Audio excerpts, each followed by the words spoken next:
I mean, to some extent, it's a bit silly that I'm talking to you about transit-orientated development when I think many of you in this room can talk to me from a professional perspective about transit-orientated development. But I think what is key from my message to convey is our government's commitment to driving a transit-orientated development agenda. And the recent restructuring of our city administration to create the Transport and Urban Development Authority is exactly to achieve this outcome. And I think at the time that we were working in a small work group, which included Kathy and Lee and some other people in this room, on TOD and what it meant for our city, I certainly didn't expect that we would be at this point 3 or 4 years later, where we had an adopted strategic framework and a restructuring of a number of departments in the city to drive and implement this strategy. And there's that saying that structure follows strategy, and what we've certainly done here in our city is to put the strategy and the structure that can deliver on the strategy and to be held accountable for it. So I think these facts are well known to all of you in this room, so I'm not going to go into them too much. But basically we have a fast developing city, developing in an inefficient way, with increasing car usage and car ownership, and development taking place in inverted commas, the wrong parts of our city. And our strategy really seeks to address these inefficiencies.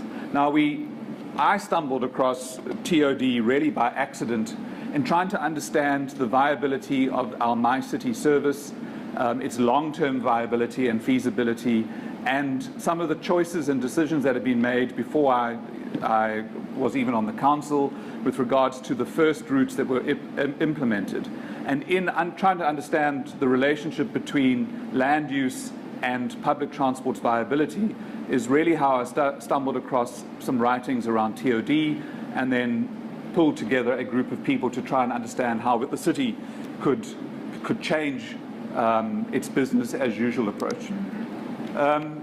This is some population projection. I don't believe I really need to go through this in detail with this room. I think as part of the integration of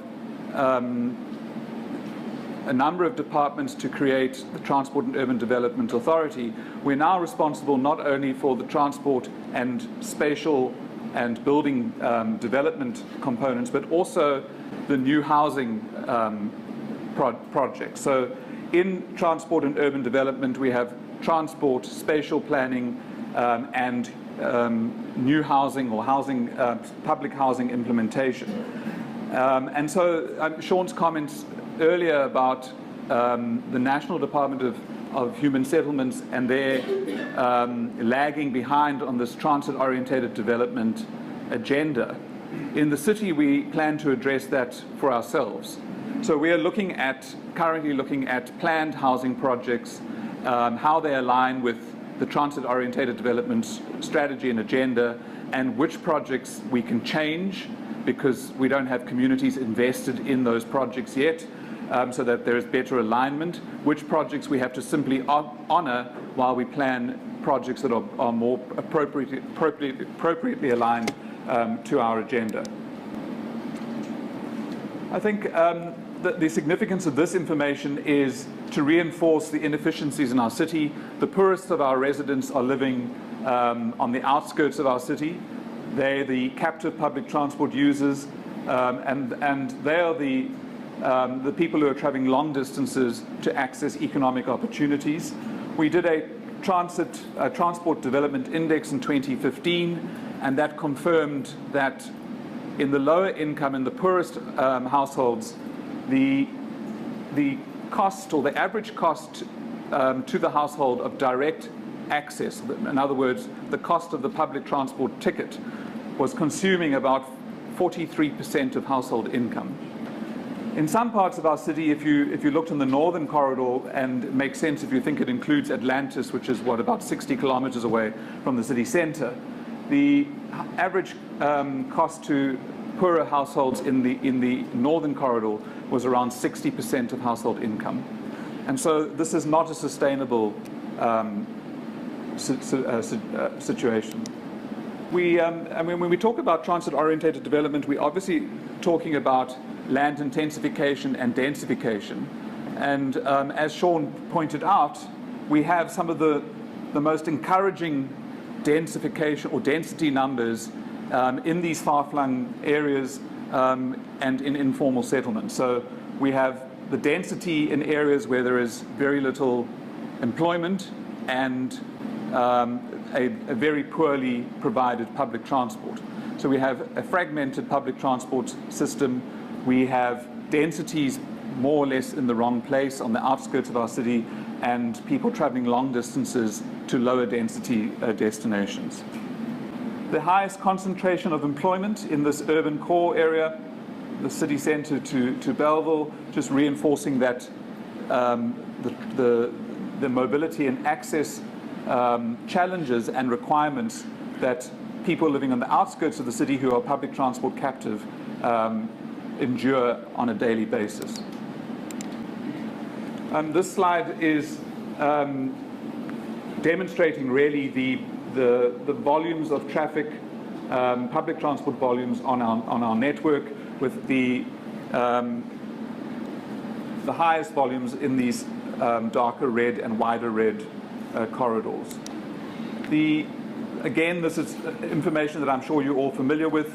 The public transport contribution to our greenhouse gases or carbon emissions, with the transport sector being the largest single sector to that problem. This is an interesting slide that feeds into some of the things we need to solve. The pink parts of the pink routes are the rail routes, and the blue routes the road-based public transport, indicating again the volumes. And a very clear problem for our city is the missing link between the Metro Southeast and Belleville, and I'll talk to that in a few minutes, with commuters who use rail travelling to the city centre almost, and then transferring on the rail service that runs back to the northern suburbs. And there's an idea of the distances. If you consider the community in Atlantis in the north travelling plus minus 50 kilometres in each direction daily to access our city centre. I spoke about our Transport Development Index that we concluded in 2015. We are doing a Mark II or an Edition 2 currently. And that was really for us to benchmark what our public transport and what our transport, not only the public transport, what our transport network users were experiencing every single day. So while we've pulled out the figures for the low-income users, in which, as I said, illustrated or indicated that the direct cost of access on average to households in the city of Cape Town was 43% of household income. We've done this exercise for all users, including freight. And the story is depressing. It's extremely depressing for low-income users, but there's no good story to tell when we look at our Transport Development Index. So what are we trying to achieve with our transit-oriented development strategy? It is exactly as Sean indicated earlier. We're trying to achieve a more efficient, compact city, and we have done our transit-oriented development strategic framework attempts to illustrate how TOD should be applied on various scales, the Metropolitan scale, on our corridors, in precincts, in local nodes, and at project level. Some of the challenges we face as a future and why TOD is our driving agenda. 500,000 new dwellings will be required over the next 15 years. 1 million square meters of retail space, 3.5 million square meters of office space, and 4.5 million square meters of industrial space. And where we put that space is key to the sustainability of our city, as the economic and social sustainability of our city in the future. We've identified, and Sean alluded to, the National Treasury requiring us to prepare a built environment performance plan. We've identified in previous BEP plans 2 corridors, the Metro Southeast corridor running from Mitchell's Plain, Khayelitsha through to the city centre, and the Voortrekker Road corridor running from Belleville to the city centre. These corridors are anchored by existing public transport. And within those corridors, there are a number of catalytic projects that we've identified where the city will lead. And there are nodes and public transport precincts where we can encourage private sector development. In our new Built Environment Performance Plan, which will go to Council at the end of May, we are introducing a third corridor integration zone, which is the missing link between the Metro Southeast and Belleville, which we have called the Blue Down Symphony Way corridor. I'm going to skip this because I'm running out of time. I think we know all that. So, what we're trying to illustrate here is that before 2010, there were a number of blockages. If you look at our city just schematically and not on a map, there were a number of blockages in the public transport or the mobility network. There was no corridor up the west coast, so those commuters were in mixed traffic. We have an existing blockage between the Metro Southeast and Claremont and Wynberg, which we are attempting to address in phase 2 of the MyCiTi service. And we have the missing link from the Metro Southeast to the northern suburbs being the Blue Downs rail corridor. We've implemented the phase 1 of our MyCiTi BRT, so we're putting in the public transport infrastructure. We have topped up the shortfall in capacity that operates between the Metro Southeast, Khayelitsha and Mitchell's Plain in the city centre by adding a MyCiTi express route. And we have added a link to Century City, which supplements the rail service, the new rail station at Century City. And we're now planning the missing link between the Metro Southeast and Claremont and Wynberg, which is phase 2 of our MyCiTi BRT. We have confirmation from PRASA that they are going to build or design and build the missing rail link between the Metro Southeast and Belleville, which is the Blue Downs rail link, about a 9-kilometre rail link, filling in that missing gap. Sorry, I'm rushing because I've got a 2-minute call.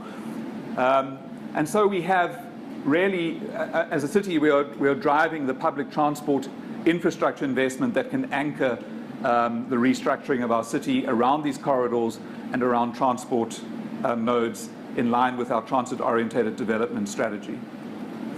Finally, there are 6 catalytic projects within this framework of corridors and the urban core, where the city is planning to lead transit-oriented development projects. The Foreshore Freeways project, or the Foreshore Freeways precinct, is one of those projects.